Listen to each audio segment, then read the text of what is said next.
Hello and welcome back to another edition of Press Pass on GNAT TV. We're glad to have you with us. Today is Thursday, September 14th. And it's a pleasure to have you here today, and it's also a great pleasure to have with us two old friends who are not strangers at all to the GNAT TV studio.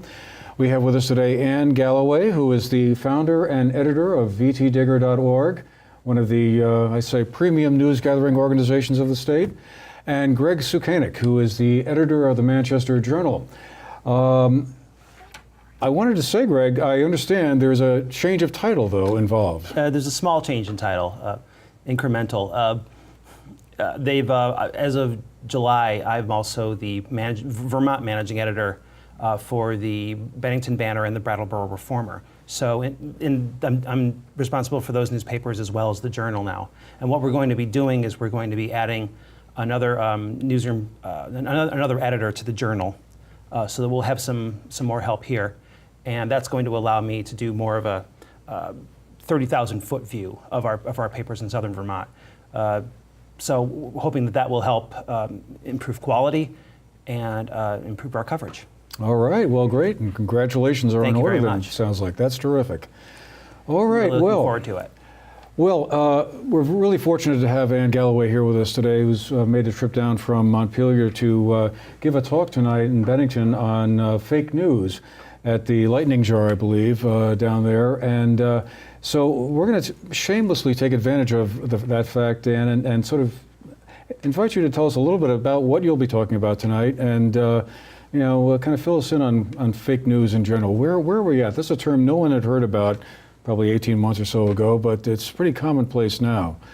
What is fake news? Well, there are a lot of people who think that confuse fake news with real news, and one of them is our president, Donald Trump. So that makes it, I think, exceptionally confusing for citizens of this country who are trying, I think, to figure out what the truth is. And at this point, I'll lay it out a little more antiseptically. I mean, I think that fake news is really a completely falsified report that looks like real news. And the major generator of this kind of fodder is Facebook. And if you look at what Facebook has been doing now for the past 18 months, they've been allowing people to promote these basically pretend stories on their platform, and they've allowed the Russian government essentially to influence our election, and they've done so while they've enriched themselves. There was a congressional hearing just this week in which Facebook officials said that they had taken millions of dollars from the Russian government, essentially, or Russian entities, to run these ads that went along with some of the fake coverage that Russian Times and other entities promoted on Facebook. So that's, to me, real fake news. The Columbia Journalism Review just had a piece this week also about Facebook and how Facebook decided after the election that they needed to start fact-checking. And so they brought in some journalists to help them with the fact-checking project. And yet, like so much of what's true about Facebook, that information, how they changed their algorithm to promote real news has never really been talked about. They've never publicly disclosed how they've changed their algorithm or how they're beginning to promote real news. And in fact, two of our journalists in Vermont, our COO rather, and our social media journalist, Mike Dougherty, are down in Boston today talking to Facebook about what they're actually doing or not doing to promote real news, because news organizations in Vermont and elsewhere really get short shrift from Facebook. And it's really interesting because Facebook and Google own 90% of advertising in the marketplace now nationwide. Wow. So they have a lot to gain financially by kicking real newspapers and news outfits in the teeth with this stuff. Then I think people who don't like news they see in newspapers sometimes say that it's fake news when it's not. We've had readers who actually have taken us to task for showing both points of view or many points of view in a story because they didn't happen to like the viewpoint of an individual or a group in a story. And it's really a little bit frightening to me in terms of where we're going with our democracy, because we need in this country to be able to, as citizens, assess multiple points of view every time we're reading about something that affects our daily lives and the way we operate at the voting booth and the decisions that we make locally in the legislature and so on. If we have no trust in each other and in the people who are doing the news gathering, we've got a real problem. And so, VT Digger and the Bennington Banner and the Manchester Journal are very much about making sure that people have real information about what is really happening on the ground. And so that's a little preview of what I'll be talking about tonight. Well, it's really scary when that whole charges are made that a news story is deliberately inaccurate or incorrect. When professional journalists work very hard to make sure that those stories are as accurate as they possibly can. I mean, so many stories get written on deadline and they're hurried, and maybe the entire story doesn't come out in the first draft.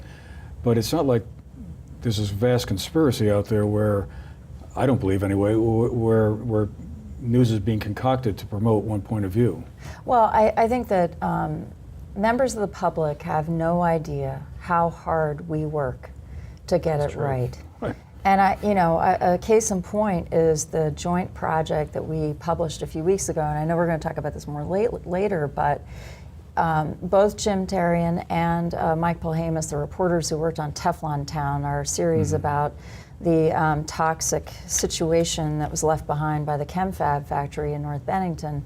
That series of stories, we had 5 back-to-back stories about the history of the plant and then the impact of contamination from the Teflon processes that were used in manufacturing.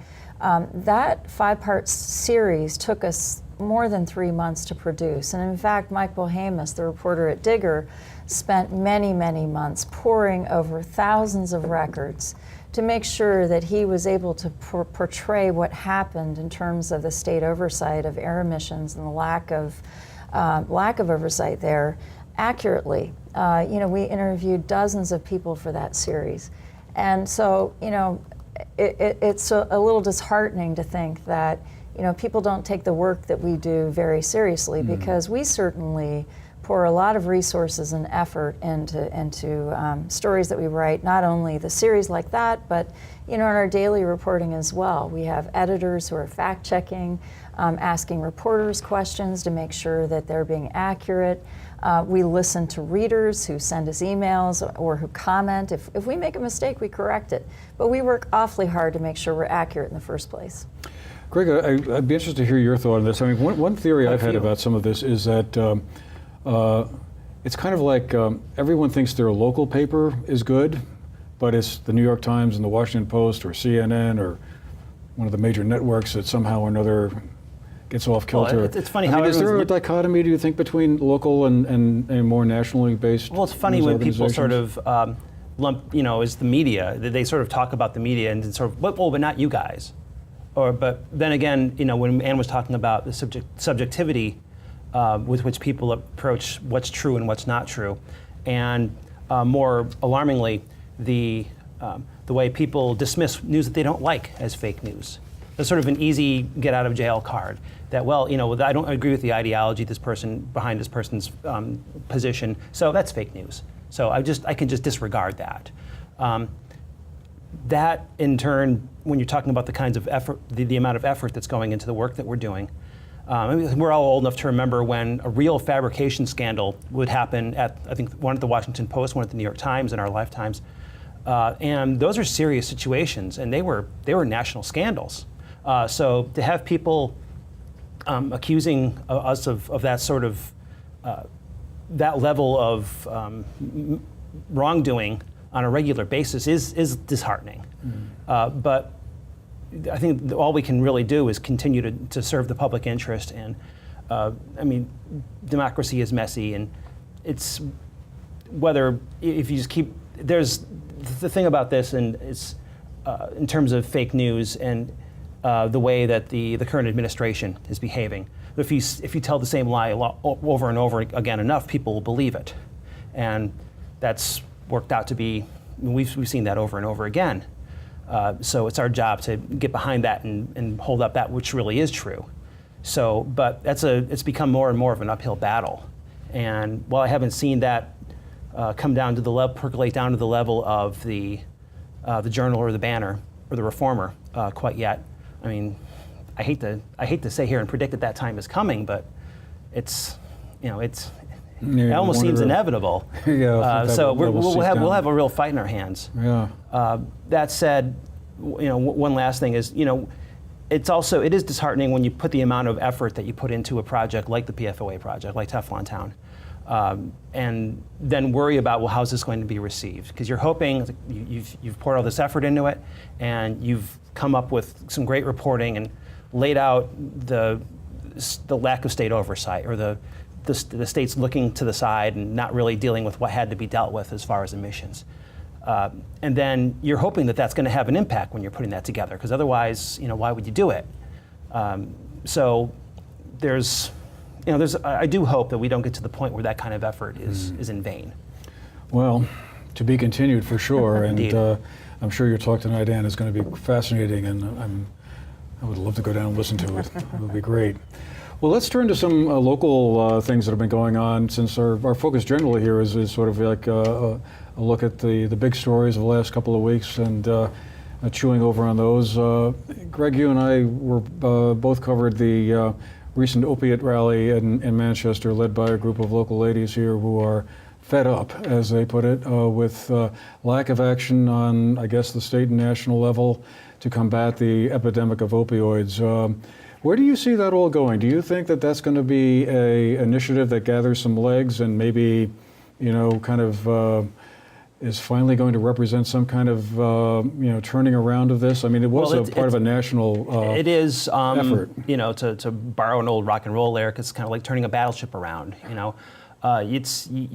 can't do it very easily. A problem, the enormity of the opiate crisis.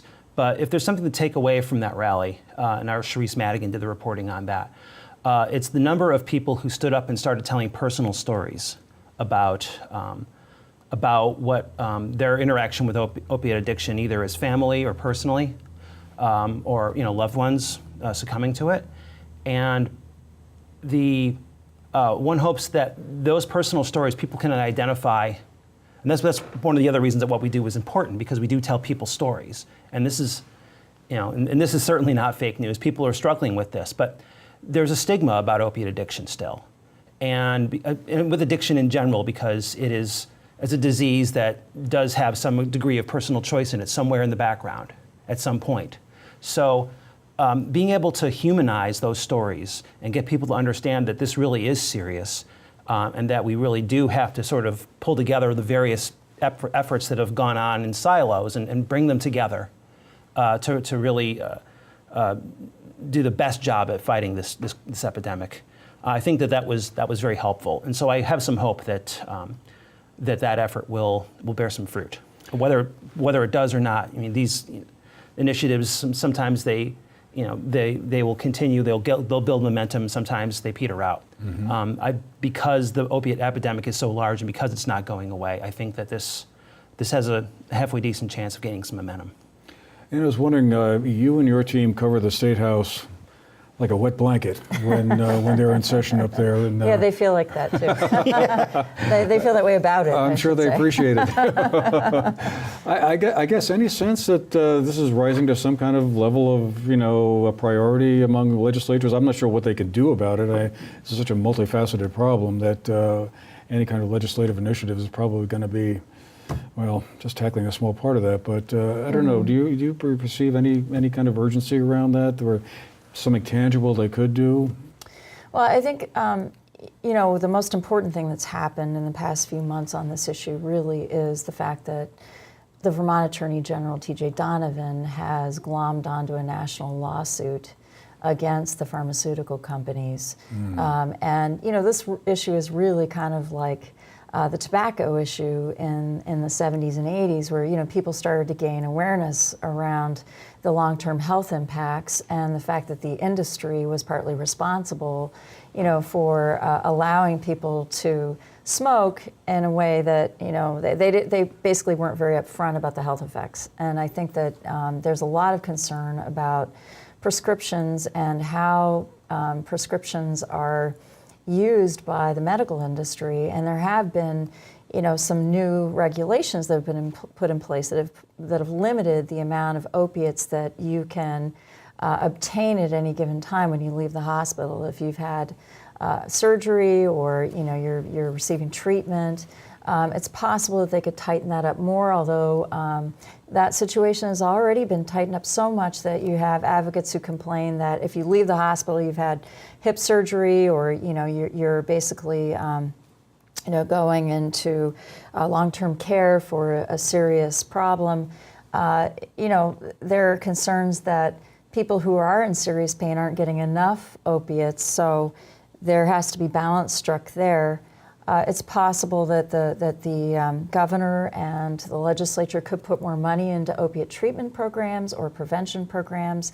A few years ago, Governor Shumlin announced a plan to create this hub and spoke system, which has had some impact, but you see over and over again waiting lists for people to get into treatment. There's a limit now to how many days anyone can spend in 24-hour treatment, which is what some recovering addicts say is necessary, that you really need 24-hour care for an extended period of time to begin to wean yourself off of these drugs. And so we covered early in the year the collapse of the Maple Leaf Treatment Center in northern Vermont, and it turned out that the people who were running that there were some serious problems with the center, and it closed, and the state's investigating what happened. There may have been Medicaid fraud there. We're not sure. There's the fraud unit at the AG's office is looking into that. There were allegations of sexual harassment at the facility.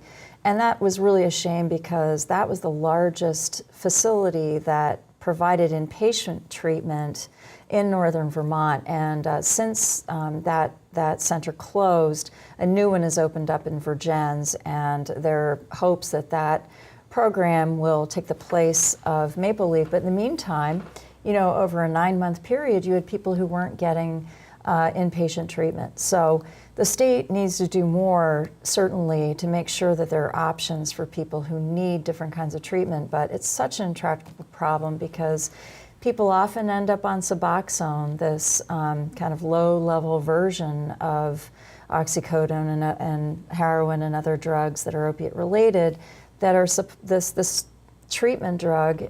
Some people are on it for the rest of their lives because they have been so adversely affected by addiction to opiates. So it's really an intractable problem, and part of the reason why we now have so many young children in state custody is because of the opiate crisis. So I don't know, what the legislature is going to come up with in conjunction with the governor at this point, but there are avenues that they could pursue. What exactly they'll do, we'll find out in the coming months. By the way, the initial report on the pharmaceutical industry's complicity in this, that was a newspaper. I believe that was the Los Angeles Times, if memory serves. Don't quote me. I guess. Yeah, well, that whole question, I think is well, fascinating is one word that comes to mind. Kind of scary is another. But how it could have been allowed that 20 years ago nobody was talking about an opioid crisis, and something happened where Vicodin and other painkillers were allowed to mushroom way beyond, I'm sure, what they were originally intended for. But there's an interesting story there about how did we go from legitimate use of these medications for painkillers into the situation we have now. And the human cost is staggering. Indeed. That's to undersell it by a great deal. We have a few minutes left, and Ann, I wanted to give you a chance to talk a little bit about that PFOA report that you did. We had your colleague Jim Therian here a couple of weeks ago, and we talked at length about it there. But that was just a fascinating piece of reporting. it's the kind of reporting that a lot of papers don't have an opportunity to do anymore, where you can really drill down in depth and do a 5-part series like that. How did you guys come up with the idea to do this? I mean, what was the genesis of that whole story? Oh, that's a great question. We started thinking about this a year and a half ago when the Shumlin administration announced that this was happening.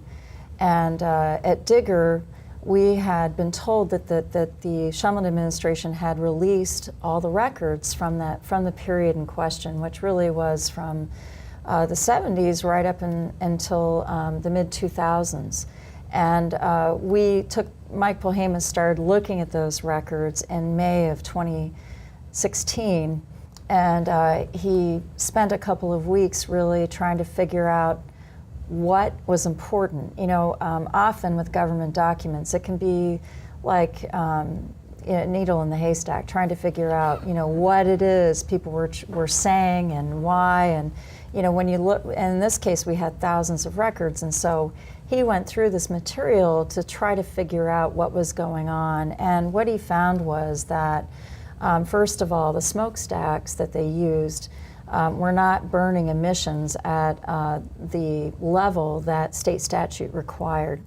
We were able to determine that back in the late 70s, the state set a burn rate level of 1,400 degrees, and the state never required ChemFab to burn chemicals from the plant at higher than 600 degrees.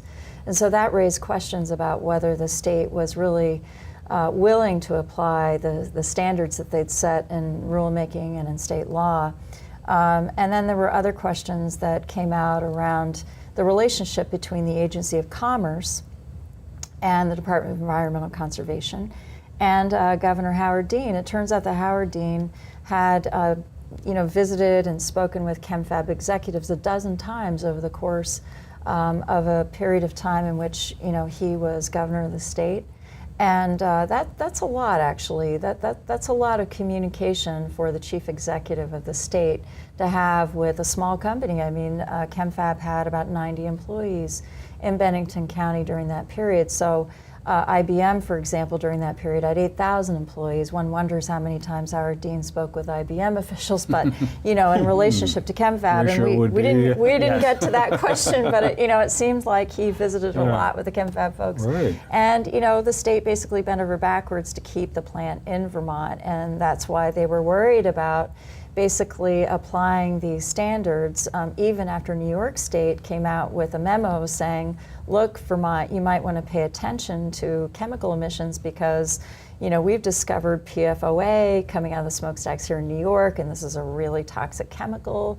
We have people at the plant here who have Teflon flu. You might want to pay attention to that. And instead of, basically asking questions of ChemFab around those issues, the state basically allowed them to take their scrubbers off the smokestack for a period of time. And so it was really kind of shocking to us that, the state really didn't protect people in Bennington County from the contaminants that were coming out of the smokestack. Even though at that point, what we know about PFOA is, we know more about the links to cancer than we did then. It was clear that there was a potential there was a potential there for health problems associated with the contaminant, and the state wasn't taking action. So, for us, it was really difficult to go through the records. Sometime, in my experience as an investigative reporter, when you ask for records, one of two things happens. If people don't want to give you the records, they either dump the haystack on your head and you have to find all the needles, which is kind of what happened in this case, or they don't give you any records at all, right. or they just give you records that are wholly redacted. So that that's kind of my experience with the state at this point. with the EB5 coverage that we've done with the alleged fraud at J. Peak, Right. We met with great resistance on the records that we requested, especially after the SEC charges were brought. At one point, the AG's office said that they'd charge us $200,000 for the 50,000 pages of records that I didn't have. And, I thought I had a lot of records. So first of all, it was a revelation to me that there were 50,000 more pages, because I already had a couple thousand pages from earlier requests, and that they were going to charge so much for redactions, not for the records themselves, mind you, but for redacting the records. So you're paying for Sharpie.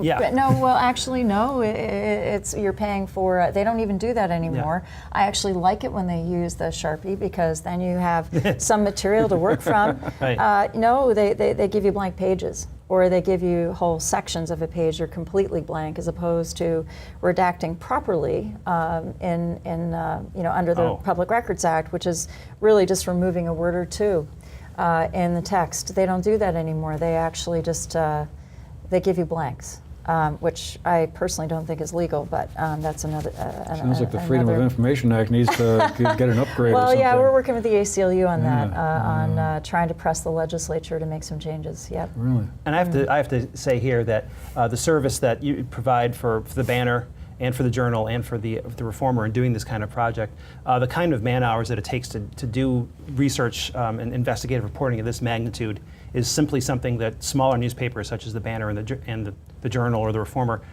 couldn't do on their own. So having folks like Digger, like your operation, helping all of Vermont newspapers to do their job, having that resource there really is very important.